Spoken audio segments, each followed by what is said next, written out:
भाई रिकॉर्ड पे बोलूंगा तो अब भी चिल्लाना शुरू करेंगे, रहने दो।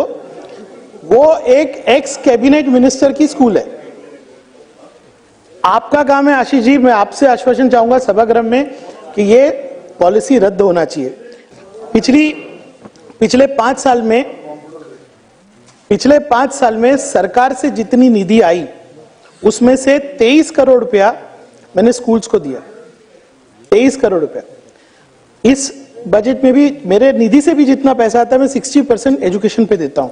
अध्यक्ष महोदय, सबसे बड़ा प्रॉब्लम है जिला बदली। जिला बदली ऐसा है कि एक आधा टीचर भिवंडी में पढ़ा रहा होगा और वो रहता होगा लातूर में। मंत्री महोदय जी, जिला बदली के नाम पे बिना देखे कि जो टीचर का ट्रांसफर हम डिमांड कर रहे हैं वहां पे कोई टीचर पढ़ाने के लिए है कि नहीं है वो नहीं देखते हम लोग, सीधा जिला बदली के नाम पे ट्रांसफर दे देते हैं। अध्यक्ष महोदय, सबसे पहले तो आपने मुझे बोलने का मौका दिया, मैं रोजा हूं इसलिए जल्दी बोलने का मौका दिया, इसके लिए धन्यवाद। अध्यक्ष महोदय, मैं सिर्फ एक ही विषय पे बोलने वाला हूं, वो है शालेय शिक्षण। अध्यक्ष महोदय, सबसे पहले तो मैं सम्मानीय दादा भूसे जी का धन्यवाद करूंगा। आपके साथ मैंने काम किया है, हमने टेक्सटाइल का प्रॉब्लम सॉल्व किया था। शालेय शिक्षण के अंदर मैं एक निवेदन करना चाहूंगा। आज शालेय शिक्षण अर्बन एरिया में यूडी के अंतर्गत आता है और यूडी के अंतर्गत आने की वजह से जो शालेय शिक्षण विभाग है वो प्राइमरी एजुकेशन में हम कितने भी सुझाव करें यहाँ पर खड़े रहकर, आप लोग कहते हैं कि यूडी के अंदर आता है। यूडी के अंदर आप मुझे बताइए, इतने सीनियर लोग बैठे, DP plan, land use change के सिवा यूडी कभी किसी निकष पे देखता ही नहीं।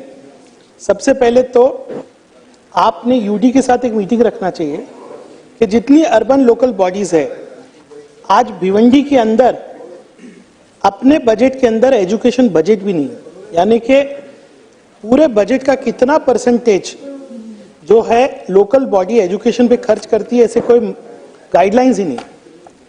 मेरे शहर में तो 5 साल में 50 लाख रुपया भी खर्चा नहीं किया और कोई निकष ही नहीं है कि क्वालिटी ऑफ एजुकेशन क्या होना चाहिए, रिफॉर्म क्या होना चाहिए। कम से कम रूरल एरिया में तो आप देखते हो। मैं अध्यक्ष महोदय, भिवंडी के अंदर 49 स्कूल्स है, इसमें से 25 स्कूल C2 कैटेगरी में और उसमें से 2 स्कूल तो बंद हो गए। यानी कि अगर आने वाले 5 साल में शासन से मदद नहीं आएगी तो 25 स्कूल बंद होंगे। 28,000 बच्चे पढ़ते वहां पे और सबसे गौर गरीब बच्चे, यानी पावर लूम के अंदर जो बीम भरता है वो व्यक्ति के बच्चे वहां पढ़ते हैं। और ऐसी स्कूल है अध्यक्ष महोदय जहां पानी, टॉयलेट, इलेक्ट्रिसिटी कुछ नहीं रहती है। अगर वो गरीब आदमी अपने बच्चे को कॉर्पोरेशन की स्कूल में भेज रहा है, इसका मतलब उसके पास कोई और चारा नहीं है। अध्यक्ष महोदय, 28,000 बच्चे अगर एंट्री लेवल पे आते हैं, पंडित तिवारी जी, 28,000 बच्चे आते हैं, 10 तक 650 बच्चे पहुंचते हैं, तो ड्रॉप आउट रेट क्या हुआ? आप उंगली उठाते हैं माइनॉरिटी कम्युनिटी के ऊपर कि ये प्रॉब्लम है। नहीं, आशीष जी बोलने दीजिए। शिक्षा में सपोर्ट कीजिए, शिक्षा में सपोर्ट कीजिए, ये बहुत जरूरी है, बहुत जरूरी है। पिछले 5 साल में सरकार से जितनी निधि आई उसमें से 23 करोड़ रुपया मैंने स्कूल्स को दिया। 23 करोड़ रुपया। इस बजट में भी मेरे निधि से भी जितना पैसा आता है मैं 60% एजुकेशन पे देता हूं। मैंने दादा भूसे जी से कहा है कि आप आके भिवंडी की एक स्कूल देखिए, हमने 22-62 नंबर की स्कूल है। पूरी स्कूल जो है बोमी ईरानी करके आर्किटेक्ट मुंबई के, उन्होंने बना के दिया और 9 करोड़ में स्कूल बनी। तो 100% डिजिटल स्कूल है, 100% डिजिटल स्कूल। आप वो आके देखिए। मैं ये सब बैकग्राउंड इसलिए बोल रहा हूं कि मुझे उम्मीद है कि आप इस सेशन के बाद यूडी के साथ एक मीटिंग रखेंगे। उसमें आज हमारी जो 25 स्कूल है जो C2 हो गई है, उसका क्या रास्ता निकलेगा? या तो महानगर पालिका से कमिटमेंट लीजिए कि वो ये स्कूल बनाएंगे, या तो फिर सरकार की तरफ से मदद मिलनी चाहिए। अध्यक्ष महोदय, एक प्रस्ताव जिसके लिए मैं 5 साल से लड़ रहा हूं कि ड्रॉप आउट रेट क्यों होता है, क्योंकि हमारी जितनी भी स्कूल है या तो 7th स्टैंडर्ड या 8th स्टैंडर्ड तक होती है। ये होना चाहिए कि बच्चा अगर किंडरगार्टन में आया तो वहां से 10 तक जो है वो ये स्कूल में पढ़े। मंत्री महोदय जी, 2 हम लोग प्रकल्प भिवंडी में कर रहे हैं। एक मिशन मेरिट, मिशन मेरिट के तहत हम लोग 7th स्टैंडर्ड से 10th स्टैंडर्ड तक बंद करा देते। जितने बच्चे हमारे पास 650-700 बच्चे, उसमें हम स्कॉलर बैच बना रहे हैं। उसके अंदर जो कमजोर बच्चे हैं उनको भी सपोर्ट कर रहे हैं। ये आप स्टेट वाइड कीजिए ताकि परसेंटेज बढ़ सकता है। हमने अभी 4 चीजों पे काम किया है। बेसिक इंग्लिश, एंटरप्रेन्योरशिप यानी बिजनेस कैसे करना है, उसका सिलेबस बनाया हमने पूरा। उसके बाद एआई टूल्स, आज जो पैसा सरकार से मिला हमने 7 डिजिटल स्कूल बनाए और एक फ्यूचरिस्टिक स्कूल भी बनाया जिसमें हमने पूरा नेहरू साइंस सेंटर की तरह रोबोटिक्स का एक छोटा लैब बनाया। पाएंगे तो मैं दिखाऊंगा आपको। तो ये चीजें होना चाहिए। अध्यक्ष महोदय, सबसे बड़ा प्रॉब्लम है जिला बदली। जिला बदली ऐसा है कि एक आधा टीचर भिवंडी में पढ़ा रहा होगा और वो रहता होगा लातूर में। मंत्री महोदय जी, जिला बदली के नाम पे बिना देखे कि जो टीचर का ट्रांसफर हम डिमांड कर रहे हैं वहां पे कोई टीचर पढ़ाने के लिए है कि नहीं है वो नहीं देखते हम लोग, सीधा जिला बदली के नाम पे ट्रांसफर दे देते हैं। 2 साल में भिवंडी के अंदर जितना जिला बदली हुई है उसके अंदर इतना गैर व्यवहार हुआ है, इसकी चौकसी होना चाहिए। अध्यक्ष महोदय, सीसीटीवी के ताल्लुक से बात की गई कि हर स्कूल में सीसीटीवी होगा।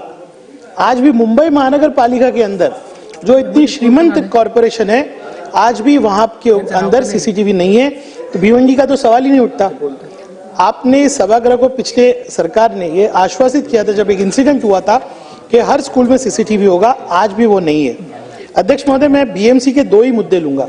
आशीष जी, बीएमसी, राजकुमार बडोले ने आप 2 मुद्दे ध्यान से सुनिए।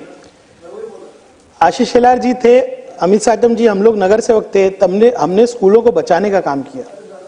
आज एक धोरण मुंबई महानगर पालिका ने पिछली सरकार के प्रेशर में पास किया है कि 2010 में अगर आपने बीएमसी की स्कूल भाड़े पे ली है और उसमें 50% रूम आपके पास है, जिसके लिए हमने लड़ा कि उसको खाली करो प्राइवेट स्कूल, प्राइवेट लोगों से, वहां पे शाखा खुली थी, वहां पे प्राइवेट कॉलेज चल रहा है।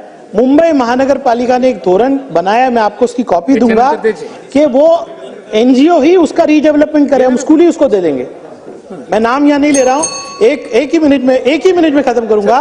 राजकीय दबाव में ये किया गया और आज 2 प्रस्ताव कमिश्नर के टेबल पे, कौन से माजी मंत्री के वो भी बता सकता हूं मैं।